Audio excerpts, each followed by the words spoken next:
And there we go, there's my shiny new centre stand in situ. Really pleased with how that's come out, that's great.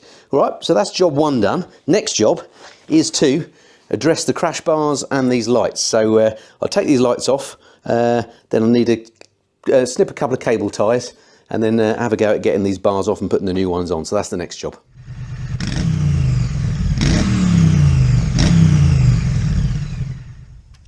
Next time you need to check the history of a motorcycle you're buying, use the link below and promo code FLYER to get 20% off your Car Vertical Motorcycle Buyers Report.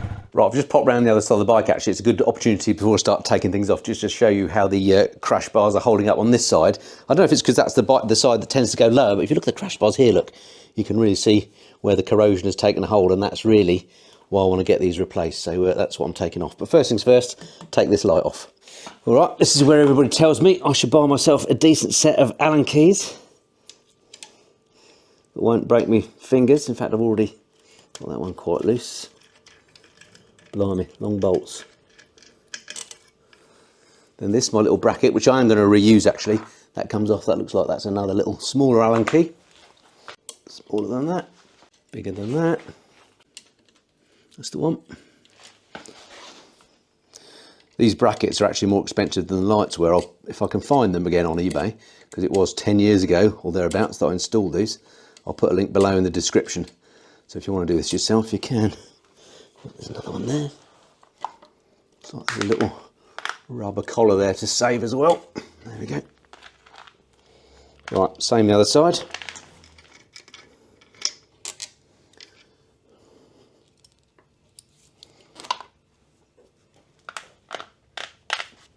Cool, right, snips, 2. Right, before I get too excited, I'm just going to squirt a bit of WD around each of these bolts to try and do a bit of a penetrate job, because these have been on here for 10 years thereabouts. I imagine they're going to be quite tough to get off. So a little bit of penetrating oil on each one won't go amiss. There's 4 bolts in all. Same on the other side. Right, while that WD is doing its thing, I've unpacked the crash bars. Here are the nice new shiny ones, looking good. And got out all the bolts and bits and pieces that I'm going to use. Just studied the instructions as well. Basically, I'm going to replace all this stuff on here because these are going to be quite well corroded by now, I would think. So it's really just a bolting up job. So I won't show you all this because it won't make for a very interesting video unless they get stuck, and then I'll tell you. But otherwise, I'll show you it once they're fitted. Okay, so it's 10 minutes later and I have to admit defeat. I've been going around trying to undo some of these bolts, and even with the penetrating oil, they're on there really, really tight. I haven't got brilliant tools, and I think, you know, part of being a good amateur is knowing when you're beaten. I think what I'm going to do is lash those lights back up onto these bars so that the bike can be ridden again, and I'm going to have a chat to Nigel. I'll take the bars to Nigel, get him to fit them. Sometimes you've got to call the experts in. It's not a bad thing to do.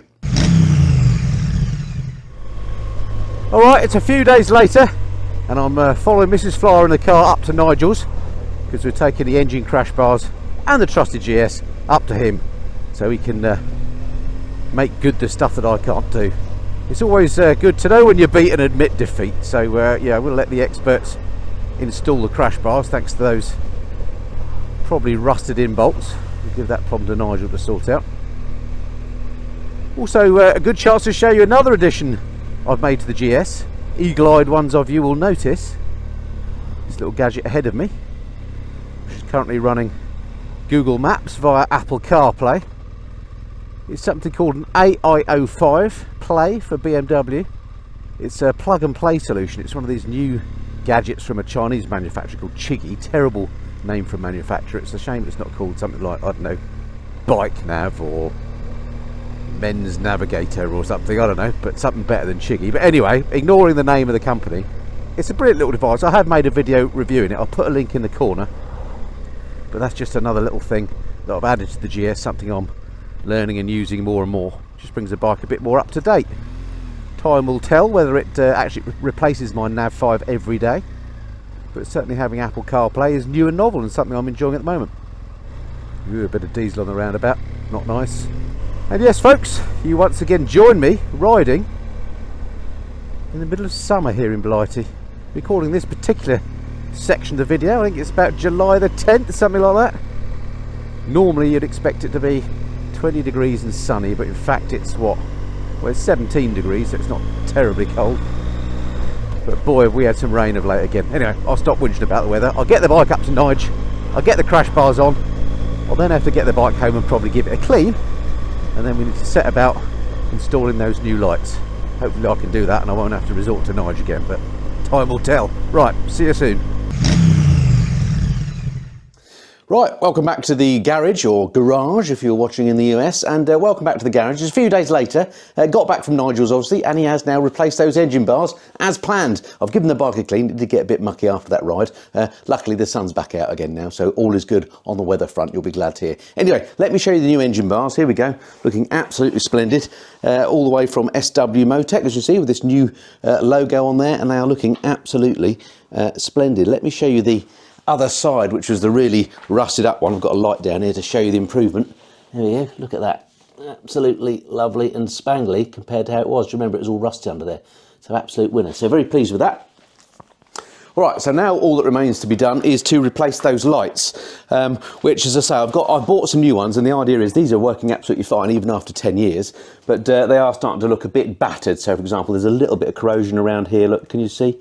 And a little bit of paint missing. So nothing too bad, as I say, they still work, but just be nice to finish the job off by replacing those. So it's a light-for-light replacement. I won't bore you with that. This could be famous last words again. I'll just swap them over, and then maybe it's time for a little test ride.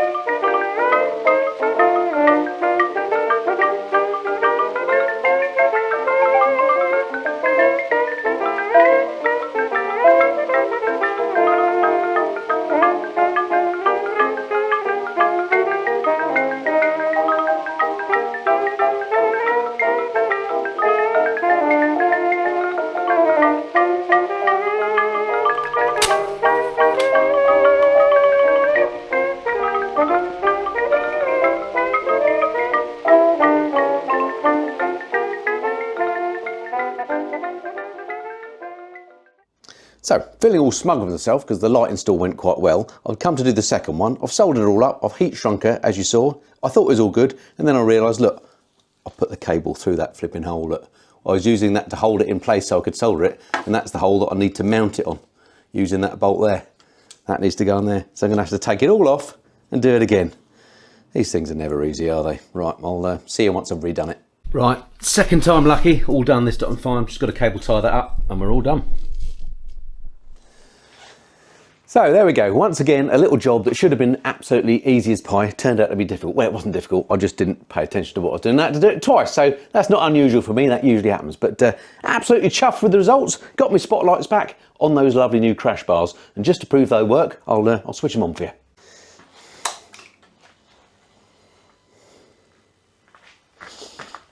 Oh, look at that. And then they also work with my easy can that I've got installed, so if I do the old 3 flash thing, I can get them to strobe. Cool. So, dead chuff with those mods. I think it's time we went for a ride. So a little reward for my efforts. A little ride out on the GS. A little pat on the back to me.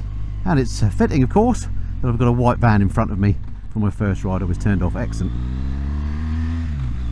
So I don't know, whenever I try the easiest thing when it comes to bike maintenance, there's always a problem. Even putting those lights on, which I thought was going to be straightforward, I had to do that one twice because of my wiring cock up. Anyway, got there in the end. Glad I persevered because they look absolutely brilliant. So I'm absolutely chuffed with the little mods I've done on the bike. So this little rubber tank pad down here, which was the first thing that got me into this. My new Chiggy sort of information system, which gives me Apple CarPlay, which I'm absolutely chuffed with. The refurbishment of the centre stand, which looks great. My new crash bars, the new spotlights. It's just brought the bike up again to look, well, it looks almost like new. I'm really chuffed with how the bike's looking. And now I've got her recently serviced with recent new tyres on as well. She's running absolutely beautiful touch plastic at 29,738 miles. I've no intention of changing this GS. I absolutely love this bike. If I could only have one bike, this would be the one I have. It is the consummate all-rounder, and I absolutely flipping love it. All I need to do now is ride it some more. Just need to find some time so I can do that. My plan is to do some solo tours on this bike in the next few months. So I say that about all my bikes, but I'd love to do that on the GS like I used to. Just take a few nights out to go up to Yorkshire or somewhere, or do the Lake District and do a bit of vlogging up there like I used to in the good old days. Anyway, let me know if that's of interest. So I'm recording this ride. It's probably a week after I got the crash bars done with Nigel. What a difference the weather is. We've got 3 days of lovely weather, so absolutely going to max it out. Apparently tomorrow is going to be getting on for 30 degrees, so really looking forward to getting out on the bike then on some nice sticky tarmac. Alright, that's it for this time. Hope you enjoyed that. Look forward to speaking to you again soon. Until then, this has been the Mr. Fly. Cheerio.